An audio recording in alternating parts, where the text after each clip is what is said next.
Siang semuanya, perkenalkan kami dari kelompok 9 yang beranggotakan saya, Atar Kusuma Pratiwa, Nicholas Dwiarto, Zulfikar Ramadan, Sinzi Winata, Lucky Benedict, Jocelyn Wijaya, Elaine, dan Christian Lianto akan mempresentasikan mengenai bisnis proses dari perusahaan yang semua kita pasti sudah tahu, terutama untuk gamers tuh, yaitu Nintendo. Baik, jadi untuk menjelaskan bisnis proses dari perusahaan Nintendo ini, akan jauh lebih enak kalau misalnya kita lihat aja langsung dari yang namanya BMC atau Business Model Canvas. Nah, tapi sebelum kami menjelaskan, kami ingin menjelaskan dulu sedikit mengenai indikasi di sebelah kiri bawah. Nah, jadi kalau misalnya ada statement yang diwarnakan abu-abu tua, itu dinyatakan bahwa statement itu ingin dieliminasikan. Lalu bawahnya ada yang berwarna abu-abu muda. Jika diwarnakan abu-abu muda, itu berarti statement tersebut ingin dikurangkan. Lalu di bawahnya lagi ada statement yang berwarna biru. Jika statement tersebut berwarna biru, artinya statement tersebut ingin dibuat di bisnis perusahaan. Dan terakhir, kalau misalnya ada yang tidak berwarna, itu artinya tidak ingin diubah dan statement tersebut sudah ada dari awal berdirinya perusahaan tersebut. Baik. Jadi langsung aja kita mulai dari yang paling kanan, yaitu customer segment. Nah, apa sih customer segment itu? Customer segment merupakan orang-orang yang akan berhubungan dengan perusahaan tersebut. Di perusahaan ini adalah Nintendo. Nah, jadi kalau kita lihat, Nintendo itu tidak menargetkan gamers-gamers yang hardcore, dalam arti lain yaitu gamers-gamers yang garis keras gitu. Yang bermain sampai ikut turnamen dan juga bermain berjam-jam. Tetapi Nintendo menargetkan orang-orang yang senang bermain game hanya sebagai kasual dan hobi secondary aja. Seperti keluarga yang mungkin lagi liburan atau gamer-gamer yang bukan hardcore, softcore. Sekarang saya akan menjelaskan mengenai channel. Nintendo memiliki channel yaitu retail distribution, yang berarti dia memiliki channel kerjasama dengan retail. Nah, dan selanjutnya customer relationship. Nintendo tidak memiliki customer relationship dikarenakan setelah Nintendo menjual produknya, Nintendo tidak ada hubungannya lagi atau tidak ada campur tangannya lagi dengan customernya, sehingga Nintendo tidak memiliki customer relationship.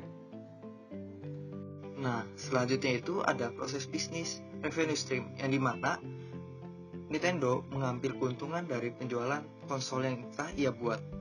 Dan Nintendo juga telah menghapus kebijakan yang dimana ia memberikan subsidi terhadap konsol yang mereka jual. Akan tetapi, Nintendo tidak menghapus kebijakan terhadap pemberian royalti dari game developer.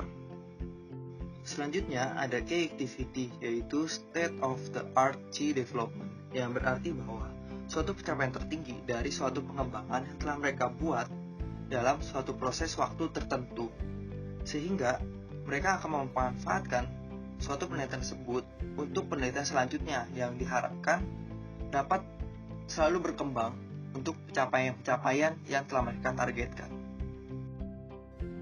Kali ini saya akan menjelaskan tentang key resource. Jadi key resource ini berisi tentang resource atau sumber apa saja yang dibutuhkan Nintendo untuk mewujudkan VP atau value proposition mereka. Di mana Nintendo di sini mengisi key resource mereka dengan motion control teknologi yang mereka miliki dalam mewujudkan VP mereka. Selanjutnya adalah key partnership. Key partnership ini berisi tentang partner kunci apa saja yang harus dimiliki oleh Nintendo untuk menjalankan bisnis mereka, di mana Nintendo memiliki 2 key partnership untuk mendukung berjalannya bisnis mereka. Yang pertama adalah game developer, di mana game developer ini nantinya akan membuat game-game untuk Nintendo. Dan yang kedua adalah pemasok komponen hardware, yang nantinya akan mengirim komponen kepada Nintendo untuk diproses menjadi konsol.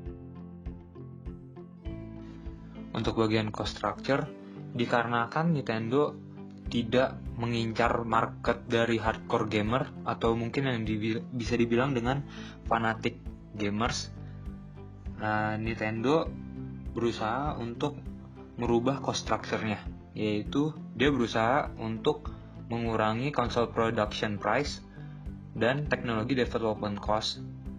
Setelah itu, Nintendo juga ingin mengeliminasi konsol subsidies. Nah, sekarang saya akan membahas tentang bagaimana corporate governance system dari Nintendo. Seperti yang kita ketahui, yang paling penting dari sebuah perusahaan adalah shareholder-nya, karena mereka adalah yang memegang uang dari perusahaan tersebut. Setelah itu, Nintendo juga memiliki board of director, yang mana mereka isinya adalah direktur yang berfungsi untuk mengatur jalannya perusahaan. Selain ada direktur, mereka juga memiliki auditor. Apa itu auditor? Auditor itu adalah sebuah badan atau sebuah board yang digunakan untuk mengevaluasi kinerja perusahaan, apakah sudah berjalan dengan baik atau belum. Itulah auditor. Kalau dalam Nintendo ini sendiri, kita bisa membaginya menjadi dua. Seperti yang sudah saya bilang tadi, direktur, yaitu in charge of business operations, dan satu lagi adalah auditors atau komisaris, in charge of auditing atau supervising. Nah, kalau kita lihat bagiannya baik-baik, Nintendo ini kita bisa bagi dia lagi jadi 3 level. Level atas, level tengah, dan level bawah. Level atas adalah stakeholder, shareholder, yang mana yang memegang uang. Yang tengah adalah board of auditor atau board of director, yang mana adalah kayak kepalanya dari Nintendo, kepala utamanya. Dan selanjutnya level terakhir yang paling rendah adalah representative director atau internal auditing department, yang istilahnya seperti memegang sebuah kantor cabang dalam sebuah perusahaan yang besar. Nah, selanjutnya kita bisa melihat lagi di grafiknya, auditor dapat melakukan supervisi terhadap seluruh komponen bisnis tersebut, dan board of auditor dapat berkonsultasi dengan advisory committee dan berkoordinasi pula dengan audit dan supervisor committee office serta account auditor. Kenapa mereka perlu melakukan konsultasi? Mereka perlu melakukan konsultasi agar semua kegiatan dapat berjalan dengan lancar dan mereka ngauditnya juga enak istilahnya. Dan setelah itu juga ada, kita bisa lihat presiden dan internal auditing department, yang mereka seperti yang sudah saya bilang, mereka berperan sebagai direktur atau auditor dari sebuah kantor. Presiden dan direktur dapat melakukan konsultasi dengan EMC dan dibantu oleh compliance committee untuk melakukan proses bisnis yang baik. Jadi proses presiden director dapat melakukan konsultasi dengan executive management committee dan compliance committee, yang mana mereka ini tugasnya adalah seperti memberikan nasihat kepada director. Jadi apakah sudah baik atau belum perjalanan proses bisnisnya. Dan setelah itu juga ada executive officer. Executive officer ini berfungsi untuk memegang kendali setiap divisi dalam Nintendo.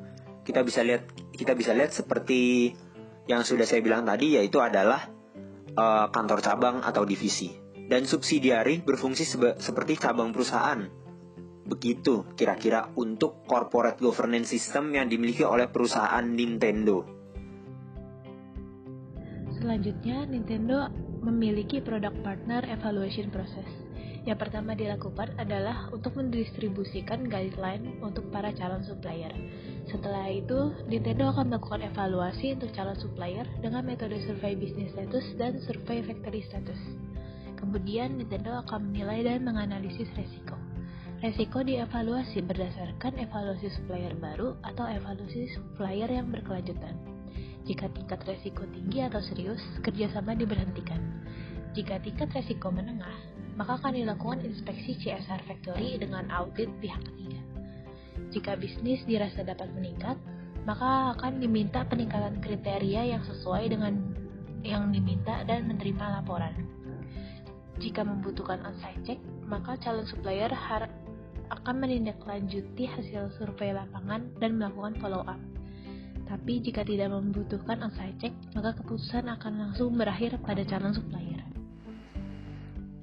Jika bisnis dinilai tidak memungkinkan untuk dapat meningkat lagi, keputusan akhir akan diberikan kepada calon supplier. Jika tingkat risiko dinilai rendah, akan disediakan pedoman supaya ada peningkatan. Kemudian, keputusan terakhir akan diambil oleh pihak terkait, entah kerjasama akan dilanjutkan atau dihentikan. Apabila dihentikan, akan dicari supplier baru. Jika cenderung tidak ada resiko, keputusan terakhir akan diambil oleh pihak yang terkait untuk menentukan dilanjutkan atau tidaknya kerjasama. Apabila dihentikan, akan dicari supplier baru. Apabila hubungan kerjasama tetap dilakukan atau telah dicari supplier baru, akan dilakukan evaluasi supplier setiap tahunnya. Dari proses bisnis dan bagian-bagian pada slide sebelumnya, dapat disimpulkan bahwa mayoritas keuntungan Nintendo berasal dari konsol sales, di mana terdapat 3 penjualan konsol terbanyak, yaitu Nintendo DS sebanyak 154 juta unit, Game Boy sebanyak 118 juta unit, dan Nintendo Wii sebanyak 101 juta unit. Target dari pengguna Nintendo sendiri lebih berfokus kepada casual gamer, dengan usia sekitar 15-30 tahun, yang tertarik untuk bermain video game di rumah dan saat perjalanan. Selain itu, menurut data dari Statista Research Department, Nintendo berhasil meraup net sales sebesar 12,12 juta dolar US pada tahun 2020. Hal ini menunjukkan atau membuktikan bahwa struktur dan proses bisnis sudah sangat baik. Dan yang terakhir, baik proses bisnis, struktur organisasi, maupun evaluasi yang dilakukan Nintendo terhadap partner dapat dicontoh untuk perkembangan bisnis yang dimilikinya.